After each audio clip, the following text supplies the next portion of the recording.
আসসালামু আলাইকুম। আজ তীব্র গরমে কি আর করব ভেবেই পাচ্ছিলাম না যে বাচ্চারা সহ আজ আমি কিভাবে এদেরকে ঠান্ডা করব।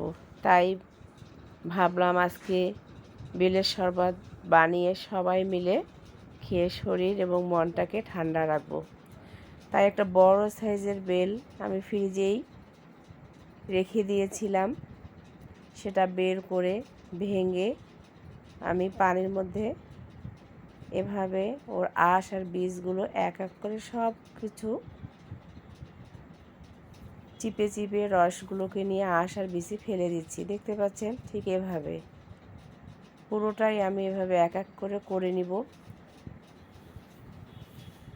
এখন এই ভিডিওটা আপনারা আমার দেখেন, অবশ্যই এভাবে আপনারা বাসায়ও করেন, কিন্তু আমি একটু ভিন্নভাবে করব। এখানে 3টি স্বাদে আমি এই শরবতটা তৈরি করব, ব্লেন্ডার ছাড়াই, যাতে মন এবং শরীর দুটোই আমার ভালো হয়ে যায় এই শরবতটা খেয়ে। দেখতে পাচ্ছেন আমি পুরোটাই প্রায় তুলে ফেলেছি। ভিডিওটা অবশ্যই সবাই যদি ভালো লেগে থাকে লাইক কমেন্ট শেয়ার করবেন, এবং কে কোথা থেকে দেখছেন বলছেন অবশ্যই কমেন্ট করে জানাবেন। সাবস্ক্রাইব করে পাশে থাকবেন, অন্যরাও যেন এভাবে শরবত তৈরি করে পরিবারের সবাইকে নিয়ে খেয়ে আনন্দ পায়। এখন দেখেন আমার পুরোটা মোটামুটি তুলে ফেলা শেষ হয়ে গিয়েছে।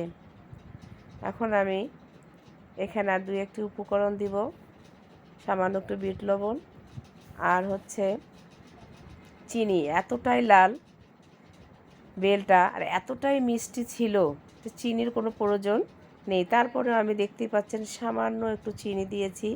যাদের চিনি খাওয়া যাবে না তারা দিবেন না, আর যারা বাচ্চাদের তো চিনি না হলে হবে না, মিষ্টি লাগবে, তাই তারা একটু দিয়ে দিবেন। আর উপর থেকে দেখেন আমি একটু সামান্য পরিমাণ লেবু দিয়েছি, যাতে খেতে আরও ভালো লাগে। দেখতে পাচ্ছেন, অবশ্যই লাইক কমেন্ট শেয়ার করে জানাবেন। আল্লাহ হাফেজ।